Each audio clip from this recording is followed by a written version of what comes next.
In a roadside cafe, people were being humiliated, convinced that no one would step in. They had no idea who was sitting at the next table with his daughter. One single moment and an ordinary stop on the highway became a point of no return. Watch until the end and tell us in the comments what you would have done in their place. The road had been stretching ahead of them for hours, a pale ribbon of asphalt cutting through low hills and open land that looked the same mile after mile. It was not the kind of drive that invited reflection or excitement, just the steady, dull progression of distance being eaten away. The sun was already past its highest point, bright but no longer sharp, and the car moved through pockets of warmth and shadow as clouds drifted lazily overhead. Silas Thorne drove without hurry, one hand resting lightly on the wheel, his posture relaxed in the way of someone who had learned long ago that tension wasted energy. Beside him sat his daughter, already grown, no longer a child, but still close enough in age and spirit that their shared silence felt comfortable rather than strained. They had not planned the stop. It came the way most stops did, out of mild fatigue and practicality rather than need. The road sign appeared with the simple promise of food and coffee, and a few seconds later, the building itself emerged from the landscape. A low structure set back from the highway, its parking lot uneven and marked by faded lines. It was the kind of place travelers rarely remembered after leaving, a place meant to serve its purpose and then vanish from thought. Silas eased the car off the road and into the lot, choosing a space that allowed a clear view of the entrance without consciously thinking about why. Inside, the cafe greeted them with the familiar, unremarkable details of countless similar places. The air carried the mixed scent of fried food and brewed coffee. Not unpleasant, but heavy in the way of kitchens that never truly aired out. A handful of tables were scattered across the floor, some occupied, some empty, their surfaces worn smooth by years of elbows in plates. The lighting was practical rather than inviting, bright enough to see clearly but lacking warmth. Somewhere behind the counter, a machine hummed steadily, its sound blending into the low background noise of the room. Silas and his daughter stepped inside without drawing attention. He moved with an unassuming ease. Dressed simply, nothing about him demanding a second look. To anyone watching, he would have appeared as just another traveler, perhaps a little older than most, broad-shouldered but calm, a man who carried himself without flourish. His daughter followed at his side, her presence quiet but alert, her eyes taking in the room with a thoughtful focus that suggested she noticed more than she said. They chose a table that allowed them to sit side by side, not tucked away, but not in the center of the room either. Silas set his back where he could see the door and most of the cafe without turning his head, a habit formed over years of experience and never fully abandoned. His daughter placed her bag beneath the table and settled into her seat, stretching her legs slightly as if grateful for the chance to stop moving. When the server approached, they ordered simply coffee for both. Something light to eat, nothing that would take long. The exchange was brief and polite, blending into the normal rhythm of the cafe. For a few moments, the stop felt exactly as it should have. The noise of the road faded behind them, replaced by the small, ordinary sounds of cutlery, footsteps, and distant conversation. Silas wrapped his hands loosely around his coffee cup once it arrived, feeling the warmth seep into his palms. His daughter watched the steam rise and dissipate, her shoulders easing as the tension of travel began to slip away. It was by all appearances an ordinary pause in an ordinary journey. Yet, even in those first minutes, something beneath the surface felt unsettled. The cafe was not loud, but the quiet carried an edge, as though it had been forced rather than chosen. A few of the patrons sat too still, their attention fixed not on their meals, but on something else in the room. The server moved with an efficiency that bordered on caution, glancing toward one corner of the cafe more often than necessary. Silas noticed these details without reacting, filing them away with the same calm attention he applied to everything around him. His daughter noticed them too, though she did not yet understand their cause. In one section of the cafe, slightly removed, but impossible to ignore, a uniformed police officer sat alone at a table. His presence dominated the space in a way that had nothing to do with size and everything to do with attitude. He occupied his chair as though it were a throne, one arm draped casually across the back, his posture loose but deliberate, The badge on his chest caught the light whenever he shifted, and his sidearm rested in plain view, a quiet reminder of authority. He was not speaking loudly at that moment, but the way others angled their bodies away from him suggested he had already made himself felt. Silas did not stare. He simply acknowledged the officer's position in the room and returned his attention to his coffee. His daughter, however, allowed her gaze to linger a fraction longer. She sensed the imbalance without being able to name it, the subtle way the room bent around the man in uniform. It unsettled her not because of fear, but because of the familiarity of the dynamic. She had seen it before in different forms. Power exerted without necessity, presence used as pressure. The server returned with their food, placing the plates carefully on the table. Her movements were precise, almost rehearsed, as if she were conscious of being watched even when she was not. She offered a brief smile that did not quite reach her eyes before retreating behind the counter. Silas's daughter followed her with her gaze, noticing the tightness in her shoulders, the way she exhaled only once she was safely out of reach. The unease she had felt earlier sharpened, turning from vague discomfort into something closer to concern. Silas ate slowly, unhurried, his demeanor unchanged. He was aware of the officer, aware of the tension in the room, but he did not yet see a reason to intervene or even to shift position. Experience had taught him that not every imbalance demanded immediate action, that sometimes observation revealed more than reaction. He remained quiet, allowing the scene to unfold as it would. As minutes passed, the atmosphere in the cafe continued to weigh on his daughter. She watched the other patrons, the way a man at a nearby table kept his head down, the way another finished his drink too quickly and left without lingering. She noticed how no one met the officer's eyes. The cafe was functioning, serving food, collecting payment, yet something essential had been disrupted. The simple comfort that such places were meant to offer had been replaced by restraint. The officer shifted in his seat, drawing attention back to his corner of the room. He made a small, dismissive gesture toward the counter, and the server stiffened before approaching him. Silas's daughter did not hear what was said, but she saw the effect. The server's expression tightened, her hands clasping together briefly before she forced herself to continue. When she returned behind the counter, her movements were quicker, more guarded, as though she were trying to disappear into her task. That was when the stop ceased to feel entirely ordinary. Silas's daughter felt the subtle change in her own posture, the way her spine straightened as her awareness sharpened. She was no longer simply resting from the road. She was watching, measuring, reacting internally to something that violated her sense of fairness. Silas noticed the change in her as well. The slight tension in her shoulders, the way her gaze no longer drifted, but fixed. He did not comment. He trusted her judgment and understood that whatever was happening in the room had begun to register with her on a deeper level. Outside, the road continued on, indifferent to the small drama unfolding within the cafe. Cars passed, their sound faint through the walls, carrying people toward destinations that had nothing to do with this place. Inside, however, time seemed to slow, stretching the moment into something heavier than it should have been. The coffee cooled in its cup. The food sat untouched for a few seconds longer than necessary. The quiet grew denser, charged with expectation. Neither Silas nor his daughter could have known how significant this stop would become when they first pulled off the highway.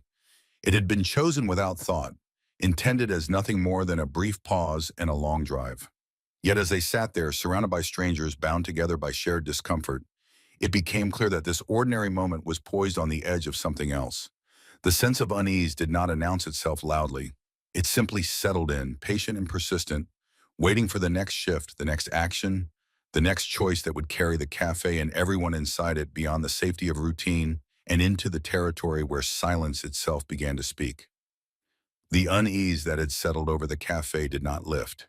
It lingered and thickened, shaping the way people moved and breathed.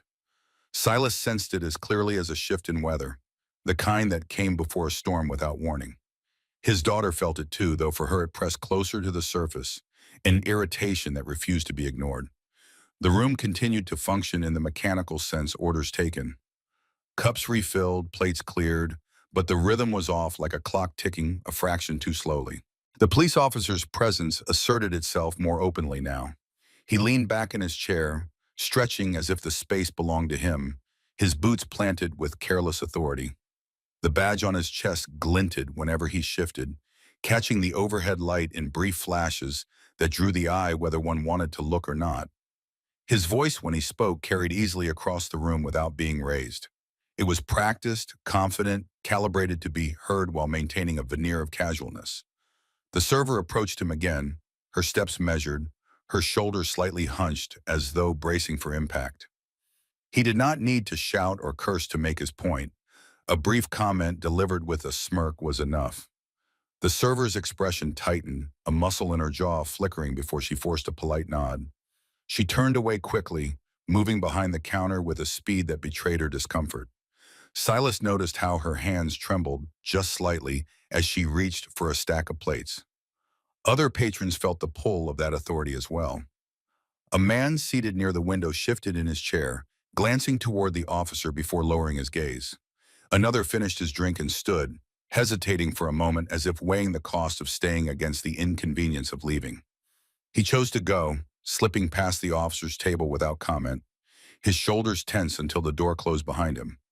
Each small departure made the room feel emptier, more exposed. Silas's daughter watched these moments unfold, her awareness sharpening with each one. She did not know the officer's history or intentions, but she recognized the pattern. Power was being exercised not to maintain order, but to assert dominance. It disturbed her precisely because it was subtle, cloaked in legality and routine. She felt the urge to speak rise and fall within her, restrained by caution and by the understanding that a wrong move could make things worse. The officer's attention drifted from the server to another patron. A man sitting alone with his back slightly curved, his hands wrapped around a mug, as if for comfort. The officer addressed him next, his tone light, almost conversational, yet edged with something unmistakably sharp. Whatever was said caused the man to stiffen. He nodded once too quickly, his eyes flicking up and then away. The exchange lasted only seconds, but the effect lingered. The man's face flushed, and he retreated further into himself, shrinking under the weight of scrutiny. Silas observed this without changing his posture. He saw how the officer chose his targets carefully, directing his attention toward those least likely to push back. It was not random, it was deliberate, calculated, and therefore more troubling. The officer avoided those who appeared confident or physically imposing, focusing instead on the vulnerable. Silas understood this type of behavior well enough to recognize where it led if left unchecked. The cafe seemed to hold its breath. Even the machine behind the counter sounded louder now, its hum a constant reminder of the silence pressing in from all sides. The officer took his time sipping his drink, letting the room absorb the implications of his presence. He did not rush. There was no need. He was comfortable, assured of his position, confident that no one would challenge him. Silas's daughter shifted slightly in her seat, the movement small but telling. She wrapped her fingers around her coffee cup, though it had cooled, drawing warmth from the ceramic, more for grounding than comfort. Her gaze moved between the server, the isolated patron, and the officer. Each glance added to her growing sense of injustice. She was not impulsive by nature, but the prolonged exposure to this imbalance wore on her patience. Silas noticed her movement, her grip tightening, her breathing subtly changing. He did not interrupt her thoughts. He trusted her instincts and understood that moments like these tested not only courage, but judgment. He remained still, outwardly calm, yet inwardly attentive, tracking the officer's movements, the distances between tables, the lines of sight within the room. The officer's gaze finally swept across the cafe and landed briefly on Silas and his daughter. It was a quick assessment, nothing more. His eyes lingered just long enough to register their presence, then moved on. Whatever he saw did not register as a threat. Silas's relaxed posture and unremarkable appearance worked in his favor, rendering him invisible in the officer's calculation. The officer's attention drifted elsewhere. Satisfied for Silas's daughter, that brief glance felt different.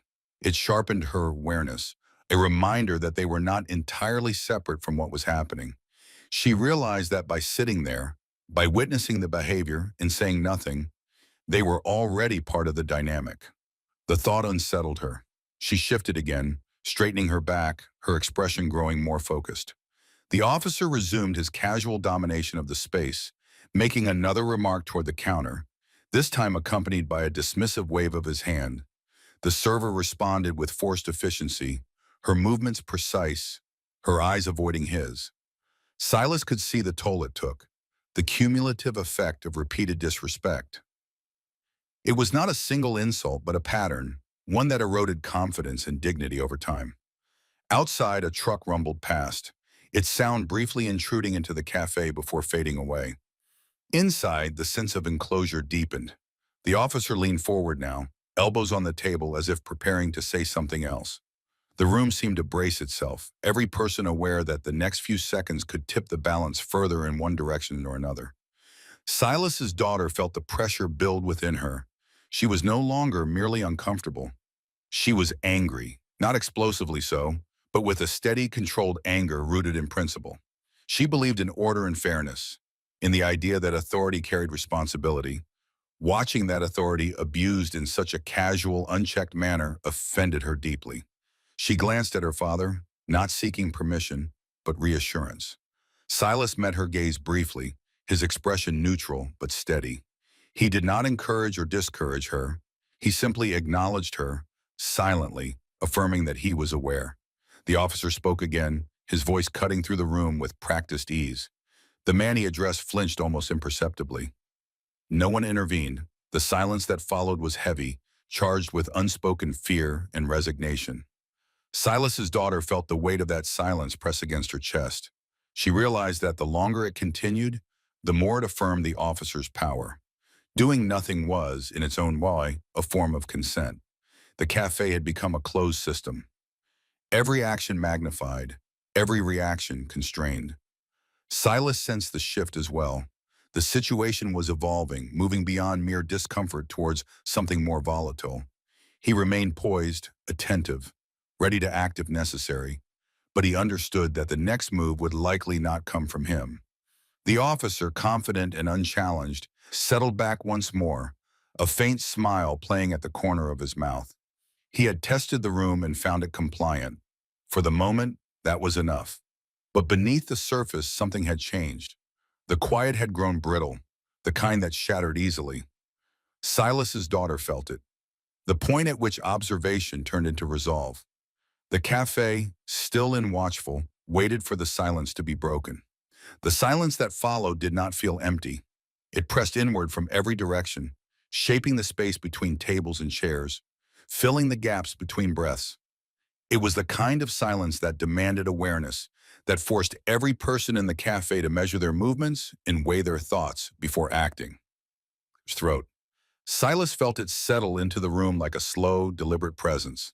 His daughter felt it more sharply, as if it had found a place just beneath her skin. The officer remained at his table, unhurried, secure in the knowledge that nothing in the room opposed him. He did not need to look around to confirm it. The quiet itself served as proof. He took another sip of his drink, letting the moment stretch, allowing the tension to deepen. His posture was loose, almost lazy, yet there was intention in every small movement. He was not simply occupying space, he was controlling it. Behind the counter, the server moved with mechanical precision. She wiped down a surface that was already clean, then aligned a stack of cups that did not need adjusting. Her actions were not about the tasks themselves, but about staying busy, about avoiding the officer's attention for as long as possible. Each time she glanced in his direction, she did so quickly, like someone checking the position of a threat before turning away again. The routine of her work had become a shield, thin but necessary. Silas watched the scene with the detached focus of someone accustomed to reading rooms. He noted how the officer extended the pauses between interactions, how he let anticipation do the work for him. There was no urgency in his behavior, no sign that he felt pressured to conclude whatever game he was playing. Time in his mind was an ally. The longer the room remained quiet, the more absolute his authority became. At a nearby table, the man who had been addressed earlier sat rigid, his shoulders drawn inward. He did not resume his meal. His hands remained wrapped around his mug, knuckles pale as though the ceramic were the only solid thing anchoring him in place. He stared down into the dark surface of his drink, unwilling to look up and risk another exchange. The humiliation he had just experienced lingered, Not loud enough to draw attention, but heavy enough to weigh him down. Silas's daughter noticed him as well. She saw the way his body language had changed, how he seemed smaller than he had moments before. The realization stirred something within her, an uncomfortable recognition of how easily dignity could be stripped away without a single overt act of violence. She shifted in her seat, her awareness narrowing to the details that mattered.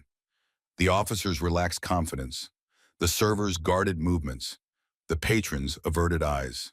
The pattern was unmistakable. The officer leaned forward again, elbows resting on the table, fingers loosely intertwined. He glanced toward the counter, then toward the man by the window as if considering his next move.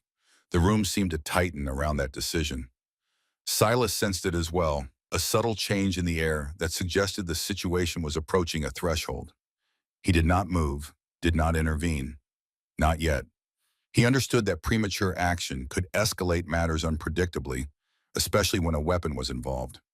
He remained still, ready but restrained. His daughter felt the same tension, though she interpreted it differently. For her, the prolonged quiet felt like complicity.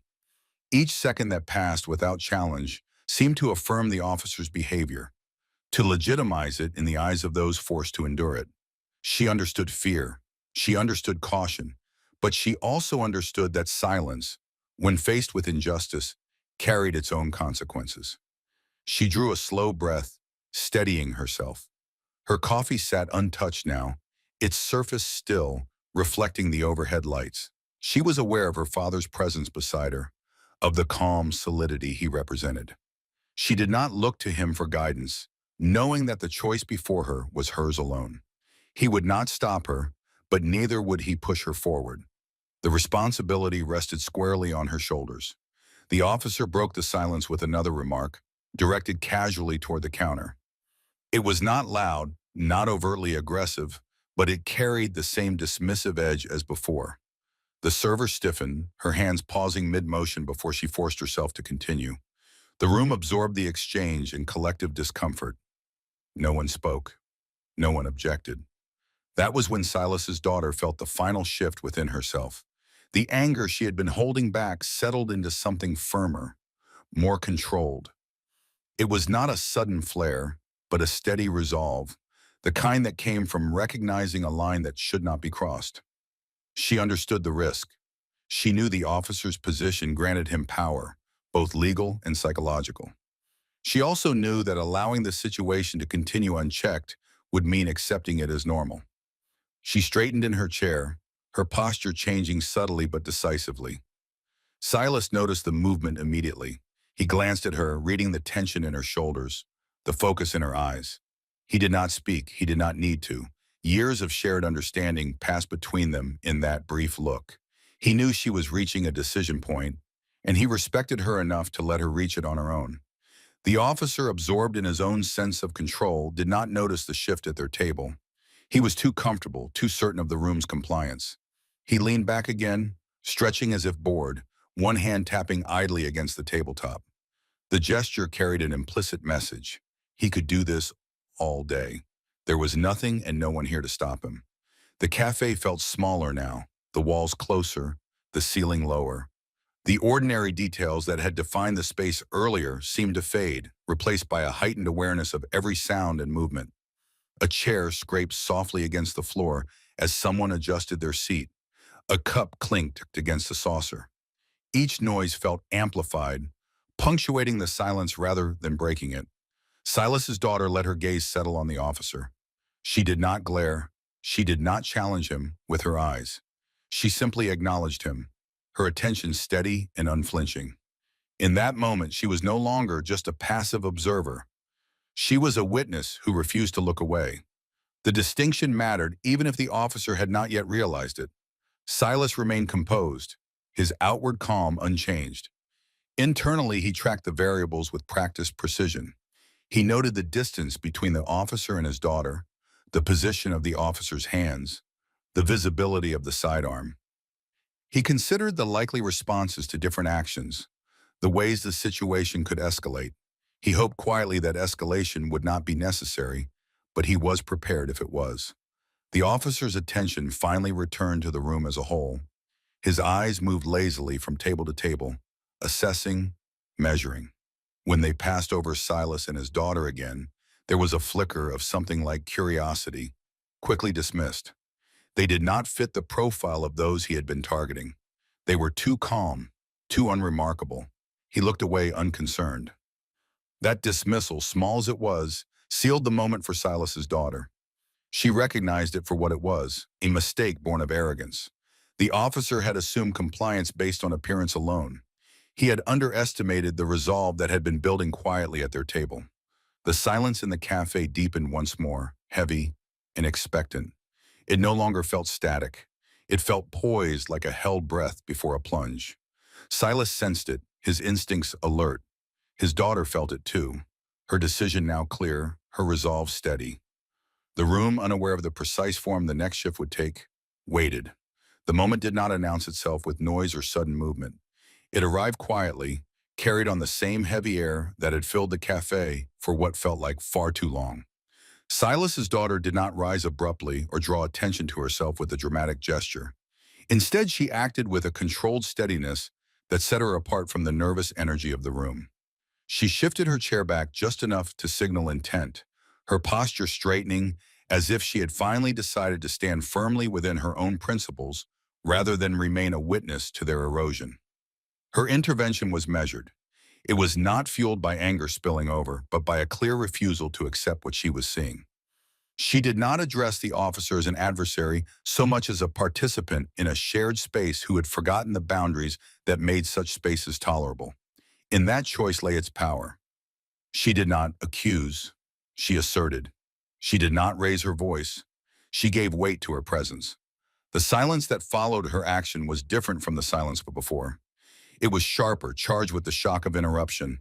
The cafe reacted as one body, heads lifted, hands stilled. The server froze behind the counter, caught between habit and fear. The man by the window looked up for the first time since his earlier exchange, surprise flickering across his face. For a brief, suspended instant, the room seemed to recalibrate, as if the rules governing it had been disrupted. The officer turned toward her slowly. The ease that had defined his movements until now did not vanish, but it tightened. His expression shifted, not into rage, but into something colder and more deliberate. He had not expected resistance, especially not from someone who did not fit his usual criteria for challenge. The fact that it came calmly without spectacle made it more offensive to him than a shouted confrontation would have been. It undermined the foundation of his assumed authority. He focused on her fully now, the rest of the cafe fading from his attention. His posture changed subtly as he rose from his chair, not abruptly enough to draw intervention, but deliberately enough to assert dominance. He closed the distance between them at a measured pace, stopping just far enough away to avoid overt threat while still invading her personal space. The gesture was calculated, designed to remind her and everyone else of the imbalance he believed existed. Silas felt the shift immediately. His body remained still, his expression unchanged, but his attention sharpened to a narrow focus. He tracked the officer's movement, the angle of his shoulders, the position of his hands. He noted how his daughter held her ground, her weight evenly distributed, her gaze steady. Pride and concern coexisted within him, tempered by a clear understanding of the risk now present. He knew the officer's next move would determine everything that followed. The officer did not touch her. Not yet. He spoke in a way that was meant to diminish rather than engage, using proximity and presence as his tools. He wanted to reassert control to remind her that stepping out of line carried consequences. He did not need to shout, ship, or threaten. The uniform did that work for him, or so he believed. The badge, the weapon, the unspoken support of the institution behind him, all of it formed a silent backdrop to his behavior. Silas's daughter felt the pressure but did not retreat. Her resolve, once formed, held steady. She understood that backing down now would validate everything that had led up to this moment. She did not respond with aggression or fear. She remained composed, her stance communicating that she would not be intimidated into silence. That choice, more than anything she might have said, unsettled the officer. Around them, the cafe remained suspended in collective tension. No one moved to intervene. Fear still held most of the room in its grip, but something else had begun to stir beneath it. The mere fact that someone had spoken, that someone had refused to play their assigned role, altered the dynamic. The officer sensed it too, though he interpreted it as a challenge to be crushed rather than a warning. He glanced briefly at Silas, evaluating him for the first time with any seriousness. What he saw did not alarm him. Silas's calm demeanor, his lack of visible reaction led Clear's throat, the officer to dismiss him as irrelevant. He misread restraint as weakness, composure as passivity. The mistake was small, almost imperceptible, but it would matter. The officer returned his attention to Silas's daughter, his expression settling into a practiced look of superiority. He began to move back toward his table as if concluding the exchange on his own terms. The motion seemed to signal that he had decided how this would end. The cafe exhaled slightly, some patrons hoping the worst had been averted, but the officer did not sit down. Instead, he reached toward the table, his hand hovering near the cup of coffee he had left there earlier. The movement was casual on the surface, but Silas recognized it immediately for what it was. The officer was choosing a different form of punishment, one that could be dismissed as accidental if questioned. It was a calculated escalation designed to humiliate without crossing an obvious legal line. Silas felt a quiet alarm sound within him. He saw how the officer positioned himself, how he angled the cup, how he ensured there were witnesses while maintaining plausible deniability. He understood that this was the moment he had been anticipating, the line he had hoped would not be crossed, but had prepared for nonetheless. He did not move yet, not until the act was undeniable. His daughter saw it too, though she did not fully grasp the intent until it was almost too late. She noticed the officer's hand, the way his attention shifted from her face to the cup, the faint knowing curve of his mouth. She sensed danger, but it was not fear that took hold of her. It was clarity. Whatever happened next would reveal the true nature of the man standing before her. The cafe seemed to contract around them, every eye drawn to the officer's hand. The server's breath caught. The man by the window leaned forward unconsciously. Time slowed, stretching the seconds thin. The ordinary stop had transformed completely. Stripped of its routine and safety, what remained was a charged stillness, poised on the edge of an action that could no longer be taken back. Silas's muscles tensed, his body ready to move the instant the situation crossed from intimidation into physical violation. He did not look at his daughter. He did not need to. He trusted her strength, but he also knew his responsibility. The officer's fingers closed around the cup, lifting it from the table with deliberate care. In that motion lay intent, and in that intent lay the certainty that the silence, once broken, could never be restored. The cup tipped with a deliberateness that could not be mistaken for clumsiness. The officer's wrist rotated just enough, his grip loosening at precisely the wrong moment, and the coffee spilled forward in a smooth, dark arc. It struck Silas's daughter across the tops of her shoes and lower legs, splashing and spreading, soaking into fabric and skin before dripping to the floor. The liquid was warm, not scalding, but the intent behind it burned far hotter than the temperature ever could. The act was performed in full view of the room, slow enough to be unmistakable, casual enough to invite denial. For a fraction of a second, nothing moved. The coffee pulled and ran, the steam rising faintly before fading. The officer's hand remained suspended in the air, the empty cup tilted as if frozen in the aftermath of its purpose. The cafe held its breath, every witness registering the same realization at once. This had not been an accident. Whatever ambiguity had existed before vanished in that instant, replaced by a clarity that settled heavily over the room. Silas's daughter felt the shock first, the unexpected warmth spreading where she had not braced for it. Her body reacted before her mind fully caught up, a sharp intake of breath, a tightening through her core as she steadied herself. Then came the deeper awareness, the recognition of what had been done and why. The humiliation landed with a force that surprised her, not because she was unaccustomed to confrontation, but because it had been delivered so publicly, so deliberately as a punishment for refusing to be silent. She did not cry out. She did not step back. She stood there, heart racing, the coffee dripping from her clothes, her dignity challenged in front of strangers. The officer watched her reaction with a faint, satisfied calm. His posture remained loose, his shoulders relaxed as though he had simply concluded a demonstration. He had chosen his moment carefully, confident in the protection of plausible deniability and the hesitation he expected from everyone else in the room. He believed the act would end the challenge, restoring the order he preferred. He did not look at Silas. He did not consider the possibility that he had misjudged the situation entirely. Silas moved. He did not shout or lunge blindly. His action was precise, economical, born of long habit rather than impulse. He closed the distance in a single step, positioning himself between the officer and his daughter with a speed that seemed almost unreal in contrast to the officer's complacency. One hand controlled the officer's wrist, redirecting it away from the officer's body in any path toward his weapon. The other hand came up to destabilize his balance, applying pressure at exactly the right point to force compliance without excess. The officer reacted too late. His surprise was evident, his body stiffening as he attempted to pull back, to reassert control through force.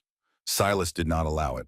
He shifted his weight, using the officer's own momentum against him, turning a reflexive resistance into a liability. The movement was fluid, continuous, devoid of flourish.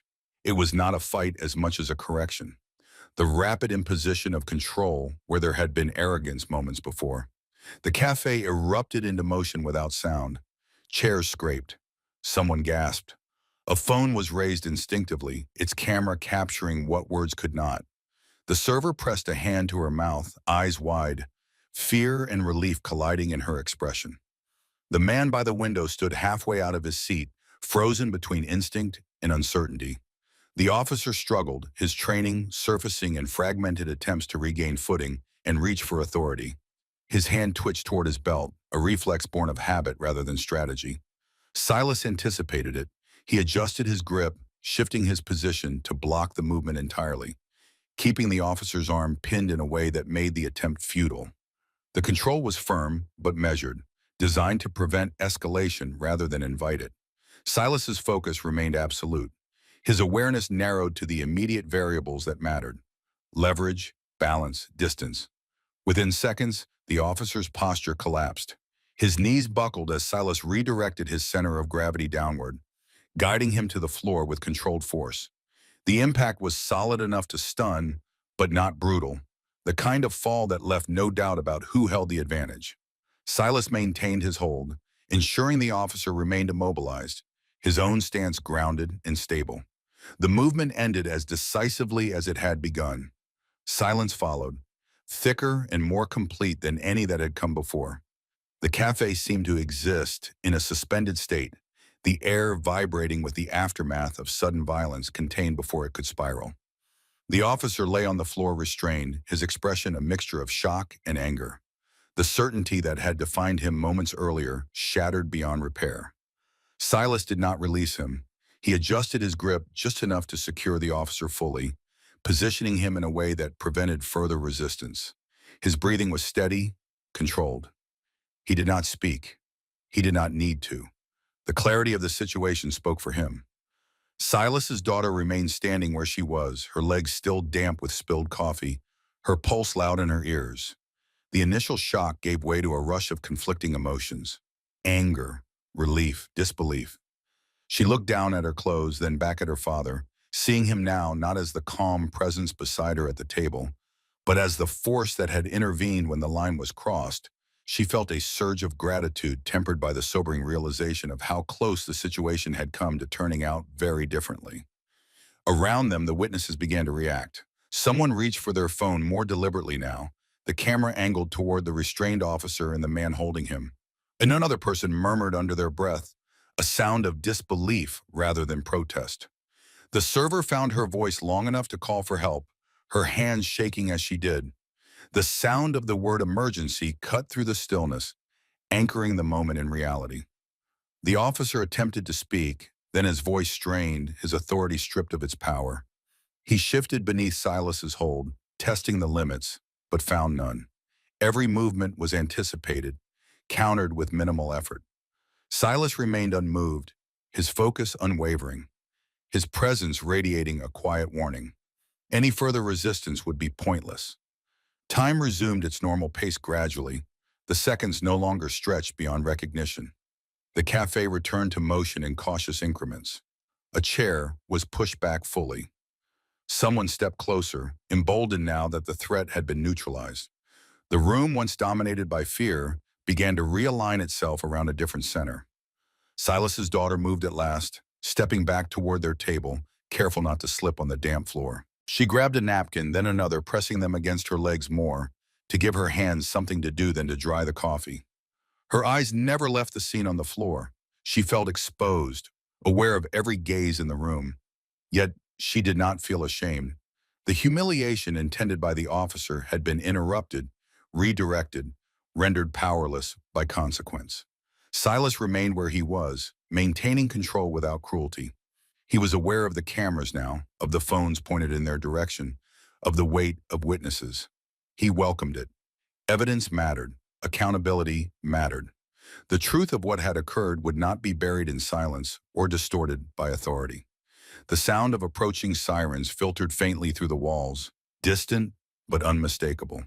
The cafe seemed to exhale collectively at the confirmation that this moment would not exist in isolation.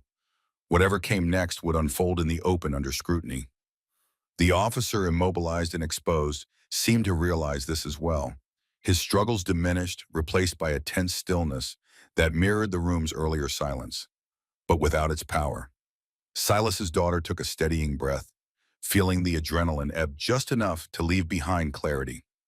She looked at her father again, at the controlled strength in his posture, the deliberate calm that had guided his actions. She understood now, more fully than before, what it meant to intervene responsibly, to act not out of rage, but out of necessity. The coffee continued to drip from her clothes, a small, persistent reminder of the moment that had tipped everything past the point of return. The ordinary stop was gone, irrevocably transformed. In its place stood a reckoning, visible and unavoidable, unfolding under the watchful eyes of those who had witnessed its beginning. The sound of sirens grew from a distant suggestion into a steady presence, snorts threading its way through the walls of the cafe and settling into the room with an inevitability that could not be ignored. It marked the passage from private reckoning to public consequence, from a moment witnessed by a handful of strangers to an event that would be examined, recorded, and judged. Silas remained where he was, his hold firm but controlled, his posture unchanged as the officer beneath him lay, constrained by both leverage and the sudden collapse of certainty. The cafe shifted as the reality of what had occurred took root. People who had kept their distance before now edged closer, emboldened by the absence of threat. The server moved around the counter, careful with each step, her eyes never leaving the scene. Someone set a chair upright. Another person spoke quietly into a phone, offering details in a voice that trembled between relief and disbelief. The room no longer felt suspended. It felt awake. The officer's attempts at authority resurfaced in fragments, a strained insistence that carried none of the weight it once had. His words did not command silence now. They met resistance in the form of cameras raised and witnesses attentive. The certainty that had defined him earlier was gone, replaced by a brittle defensiveness. Silas listened without reacting, aware that every word spoken from this point forward would become part of a record. He maintained the same measured pressure, ensuring the officer remained unable to escalate or reach for anything that might transform the situation into something far worse. Silas's daughter stood near their table, dabbing at her legs with a cluster of napkins that had grown damp and useless. The warmth of the coffee had faded, leaving behind an uncomfortable chill and a persistent stain that felt symbolic as much as physical. She was aware of eyes on her arm, of curiosity and sympathy, and shock mixing together. She lifted her head and met those looks without shrinking. The humiliation intended to silence her had failed. In its place was a quiet dignity that held unbroken. When the first patrol car arrived, its presence was felt even before the doors opened. The cafe door swung inward, letting in a rush of cooler air and the heavy sound of boots on tile. Two officers entered, their expressions alert, their hands poised in readiness. They took in the scene quickly. One officer restrained on the floor, a civilian holding him in a position that was unmistakably controlled. Witnesses scattered throughout the room, phones raised, eyes fixed. The initial tension in the arriving officer's posture was palpable. Authority recognizes itself, and it does not always welcome complication. Silas remained still, making no sudden movements, his focus steady. He did not release his hold until instructed, and when he did, it was with deliberate care, ensuring the officer was immediately secured by his colleagues. The transition was smooth, professional, leaving no room for misinterpretation. There was no struggle, no confusion. The facts spoke clearly through action alone. Questions followed, measured, and procedural. What happened? Who was involved? Who witnessed the incident? The cafe responded as a collective voice rather than a scattered one. People who had avoided eye contact earlier now stepped forward, their accounts overlapping in essential ways. The server spoke with a steadiness she had not possessed before, describing the pattern of behavior she had endured, the comments and gestures that had gone unchallenged until now. The man by the window added his experience, his voice gaining strength as he realized he was no longer alone. Attention turned to the cameras mounted discreetly along the walls. Their presence, noted casually earlier, now took on decisive importance. The footage was reviewed on site, the grainy images capturing the slow escalation with an impartial eye. The officer's posture, his proximity, the deliberate spill of coffee, the immediate intervention that followed. The sequence unfolded without ambiguity. There was no gap to exploit, no angle from which the incident could be reframed as an accident or misunderstanding. Phones provided additional perspectives. Clips recorded by patrons filled in the spaces between angles, reinforcing what the cameras showed. The collective documentation formed a shield against distortion, a safeguard against the quiet erosion of truth that often followed incidents like this. Silas observed the process with calm attention, aware that transparency was now his ally.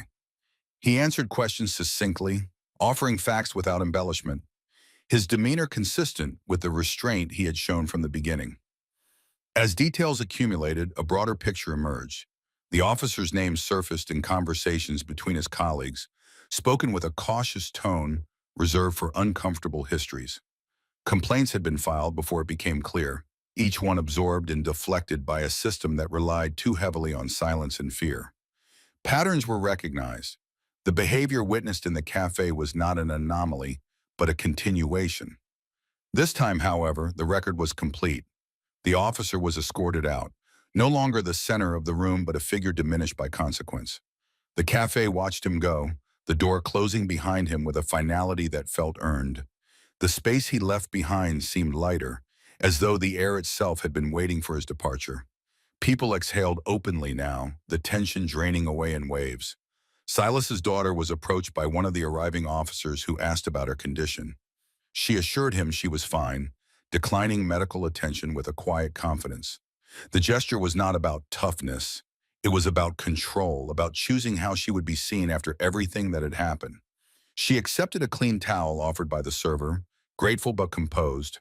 Her focus steady, Silas joined her at the table, his movements unhurried.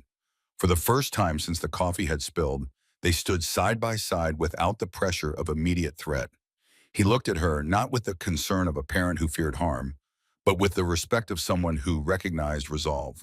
She returned the look, understanding, passing between them without the need for words. What she had done mattered. What he had done mattered. Together, they had drawn a line that had held. The cafe gradually returned to a semblance of normalcy. Orders resumed, though conversation remained subdued, thoughtful. The server moved with a lighter step, her shoulders no longer hunched. Patrons lingered where they might have left before, sharing brief exchanges that carried a sense of shared experience. The place felt reclaimed, restored, not by force but by accountability. When it was time to leave, Silas and his daughter gathered their things quietly. There was no applause, no spectacle. They did not seek acknowledgement. As they walked toward the door, a few eyes followed them with gratitude and something like awe, but no one spoke. The moment did not require commentary. Its significance lay in what had changed, not in how it was celebrated. Outside, the road stretched on as it always had, indifferent and waiting. The sky had shifted subtly while they were inside, the light softer now, the heat easing. Silas unlocked the car and paused for a moment before getting in, taking in the quiet of the open space after the confinement of the cafe. His daughter slid into the passenger seat, careful with the damp fabric of her clothes, her mind still tracing the events that had unfolded. As they pulled back onto the highway, the cafe receded in the rearview mirror, shrinking until it was just another building passed and left behind. Yet, what had occurred there did not fade as easily.